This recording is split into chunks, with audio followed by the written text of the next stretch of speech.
Good morning, welcome to Ask Spoken English Academy. मी आरती वाके एक नवीन video घेऊन तुमच्या समोर आली आहे।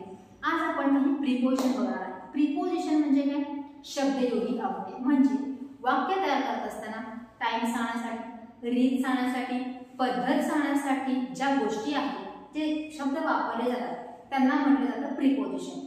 प्रिपोजिशन म्हणजे काय? पोझिशनच्या अगोदर एक छोटासा शब्द वापरला जातो, त्याला प्रिपोजिशन असं म्हणतात। जसं की आपण सगळेजण कुठे आहोत, तर भारतात आहोत। भारत हे एक नाम आहे आणि आत असण्याची जी क्रिया आहे म्हणजे ते प्लेस सांगत आहे, त्यामुळे आत हा जो शब्द आहे तो आहे प्रिपोजिशन, बरोबर आहे। आता जेव्हा आपण इंग्लिश मध्ये याचा वापर करणार तेव्हा काय म्हणणार आहे? आपण इन इंडिया असं बोलणार आहे, पण तेच मराठीमध्ये काय बोलू आपण? भारतात। म्हणजे इंग्लिश मध्ये जेव्हा सेंटेन्स करणार आहे तेव्हा इन म्हणजे प्रिपोजिशन पहिल्यांदा आलेला आहे आणि इंडिया हा नंतर आलेला आहे, पण ते जेव्हा मराठीमध्ये केलं तेव्हा भारत हे जे नाउन आहे ते पहिल्यांदा आलेलं आहे आणि आत हे प्रिपोजिशन काय आहे? नंतर आलेले। म्हणजे there is a huge difference in Marathi आणि इंग्लिश लँग्वेज, बरोबर आहे। सेंटेन्स करत असताना आपल्याला हेच लक्षात ठेवायचं आहे की प्रिपोजिशनचे जे शब्द आहेत ते इंग्लिश मध्ये नामाच्या अगोदर यूज करायचं आहे आणि मराठीमध्ये मात्र ते नामाच्या नंतर। आता कोणते प्रिपोजिशन्स आहेत ज्याचा वापर आपण दररोज ऑलमोस्ट करतो त्याची लिस्ट बघूया। First one is after. After म्हणजे च्या नंतर, म्हणजेच एखादी क्रिया किंवा एखादी गोष्ट किंवा एका पर्टिक्युलर वेळेच्या नंतर जे करणार आहे ते सांगत असताना आपल्याला आफ्टर हा शब्द यूज करायचा आहे। आणि एक्झॅक्टली अपोजिट याचे आहे before.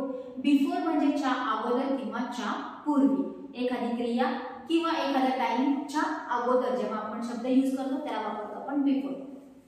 Next one is along आणि विथ। अलॉन्ग वेगळा आहे, विथ वेगळा आहे, दोन्हीचा अर्थ एकच आहे, च्या बाजूने किंवा च्या सोबत। इन, इनटू, इनसाइड, तिन्हीचा वापर आपण च्या आत या अर्थाने करणार आहे। च्या आत, आता जिथे जिथे मी च्या हा शब्द वापरलेला आहे तर तिथं नाम येणार आहे, जसं वर्गात, इन क्लासरूम, च्या आत, वर्गाच्या आत। म्हणजे जेव्हा जेव्हा मी प्रिपोजिशनचे अर्थ सांगणार आहे तिथे जर च्या हा शब्द असेल तर समजून घ्या तिथं तुम्हाला ऍज अ एक्झाम्पल म्हणून नाउन यूज करायचं आहे।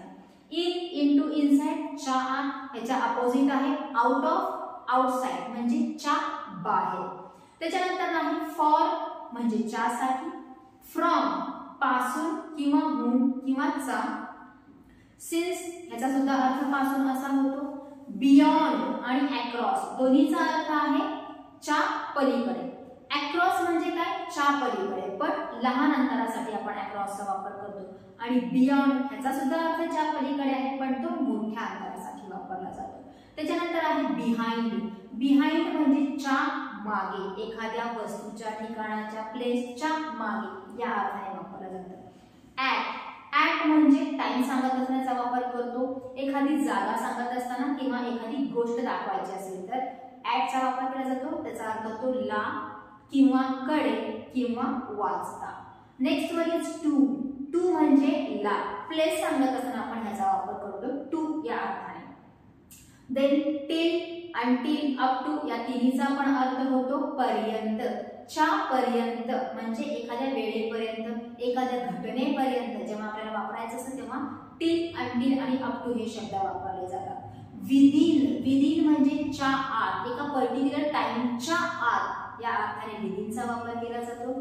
इन्स्टेड ऑफ, च्या ऐवजी, एखाद्या वस्तूच्या, क्रियेच्या किंवा व्यक्तीच्या ऐवजी दुसरा जर आपल्याला काही यूज करायचा असेल तर शब्द वापरतो आपण इन्स्टेड ऑफ। ड्युरिंग, ड्युरिंग म्हणजे च्या दरम्यान, च्या दरम्यान म्हणजे एक घटना किंवा एक क्रिया आहे किंवा एक टाइम पिरियड आहे त्याच्या आत, जसं की सुट्टीच्या दरम्यान, ऑपरेशनच्या दरम्यान, लग्नाच्या दरम्यान, एक्झाम पिरियडच्या दरम्यान, तेव्हा आपण वापरतो ड्युरिंग हा शब्द।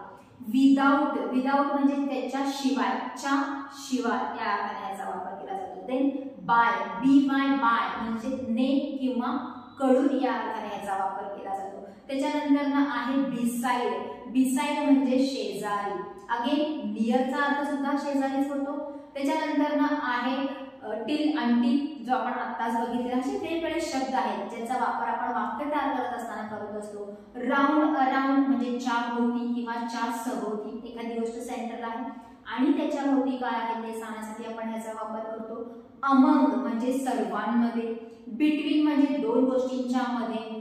हे जे शब्द आहेत हे सगळे आपण आज ना उद्या सकाळपासून संध्याकाळी बोलत असताना वापरतच असतो. फक्त इंग्लिशमध्ये कोणते शब्द आहेत, कोणत्या अर्थाने आहेत हे आपल्याला माहिती आहे. ती झाली फक्त एक छोटीशी लिस्ट ऑफ प्रिपोजिशन.